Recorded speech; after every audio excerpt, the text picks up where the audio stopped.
Siapapun yang selamat pada alam kubur, maka setelahnya menjadi lebih mudah. Siapapun yang tidak selamat pada alam barzah, maka setelahnya menjadi lebih sulit kondisi dan keadaannya.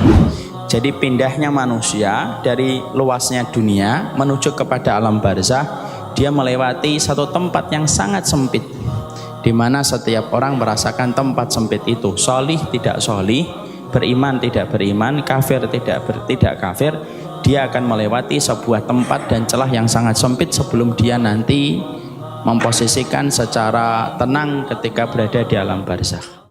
Bismillahirrahmanirrahim. Kita sudah mendapati kenapa alam kubur yang sering disebut masyarakat Indonesia disebut pula dengan kata alam barzakh. Disebut alam barzakh itu karena sesungguhnya batasan yang tidak mampu dilampaui itu disebut dengan barzakh. Sebagaimana kita membaca pada salah satu ayat surat Ar-Rahman, bainahuma barzakhul la yabghiyan. Di antara dua laut itu ada batasan yang tidak mampu dilampaui.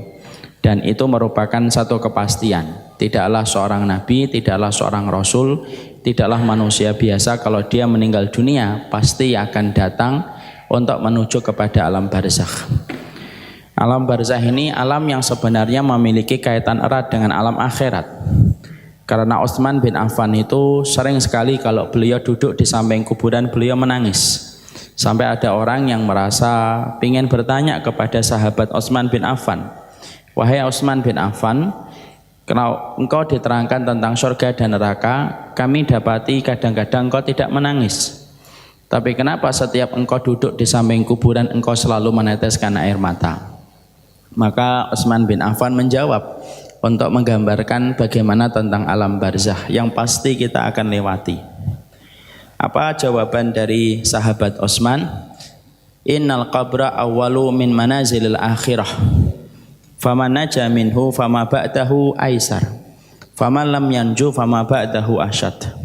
Sesungguhnya alam kubur, alam barzakh itu merupakan awal dari perjalanan panjang kita menuju kepada akhirat kita.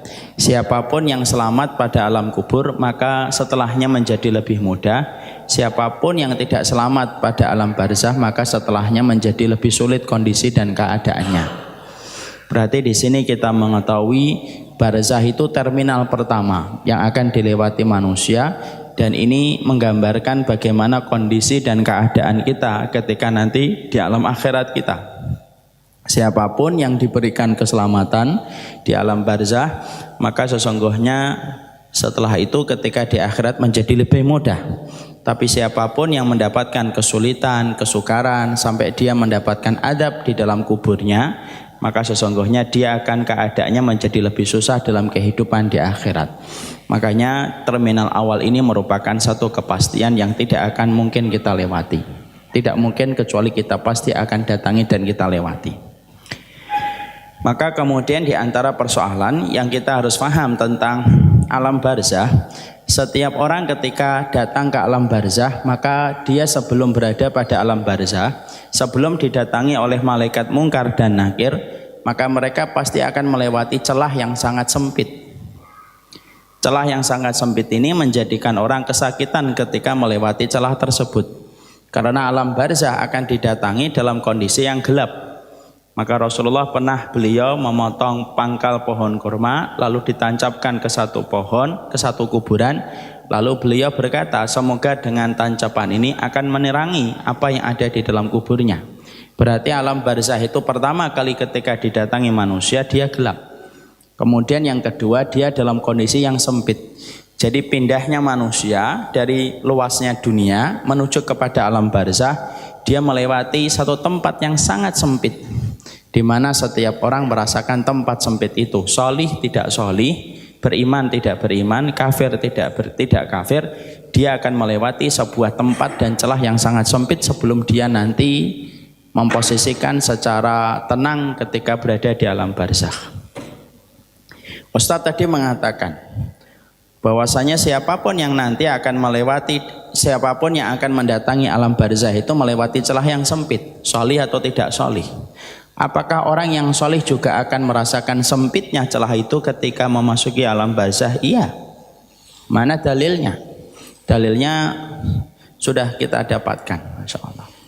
Nah ini ditutup ini menuju alam barzakh. Maka kemudian dikatakan dalam satu riwayat An-Nasa'i, hadzal ladzi taharraka lahu arsyur rahman wa futihat lahu abwabus samai wa syahidahu asbauna alfam minal malaikah laqad dhammatan summa furija anhu. Ketika meninggalnya Sa'ad bin Mu'adz. Sa'ad bin Mu'adz itu salah satu sahabat Ansor yang begitu sholih. Ya, Sa'ad bin Mu'adz ini ketika beliau meninggal dunia dalam perang Khaybar, Pak, dalam perang Khandaq atau perang Ahzab. Beliau dipanah oleh seseorang musyrikun yang bernama Ibnu Abi Ariqah. Sa'ad bin Mu'adz karena beliau ini pembesar kaum Ansar, maka tertancap panah dan tertancap panahnya itu meleset dari jantungnya tetapi menancap kepada tangannya. Lalu kemudian tepat di tangan ini hampir mengenai kepada urat nadinya. Ngucur darah yang keras banget.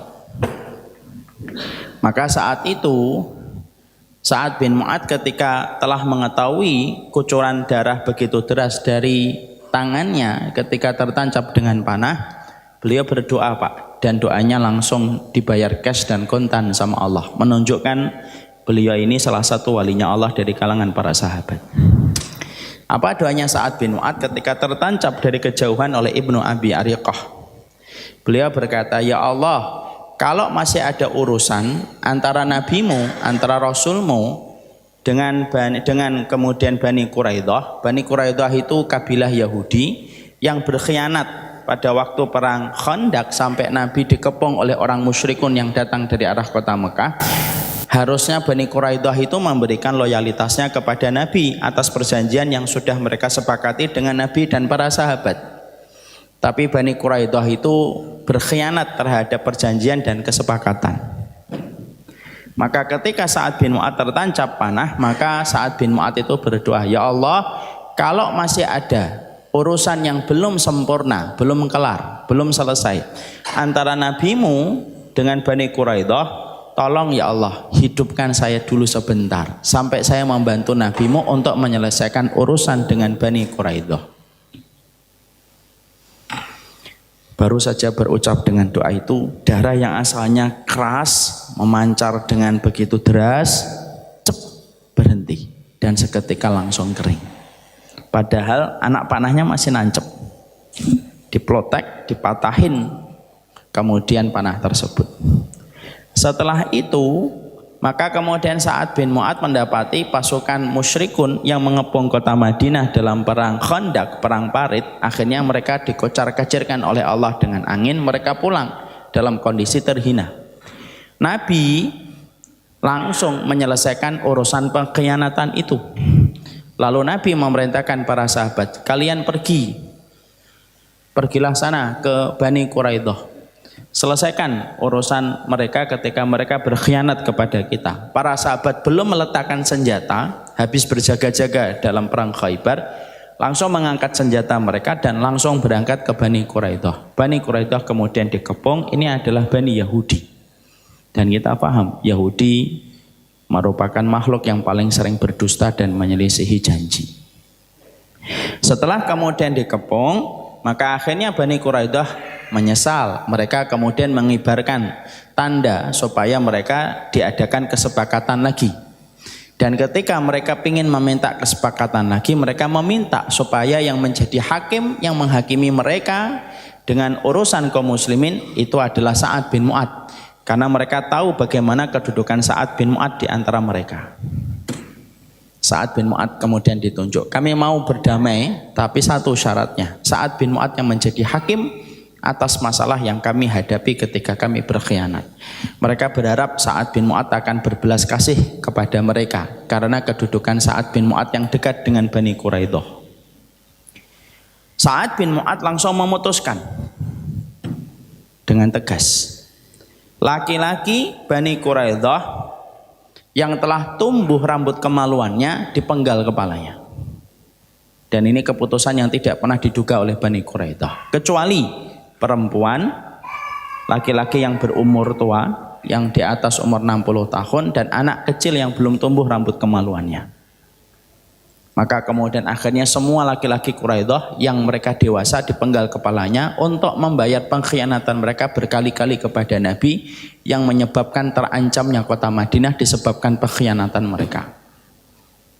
Setelah Sa'ad bin Mu'adz kemudian memutuskan perkara itu, maka tahu kita doanya, Sa'ad bin Mu'adz berdoa kembali.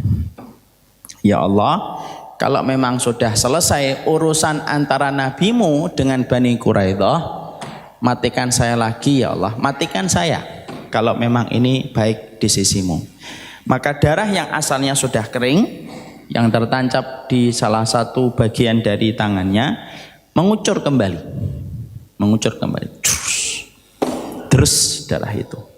Dan ketika deras mengucurnya, lemah, meninggallah Sa'ad bin Mu'adz. Dan ketika meninggal Sa'ad bin Mu'adz, maka Rasulullah bersabda dengan apa yang ada pada kitab yang kita baca.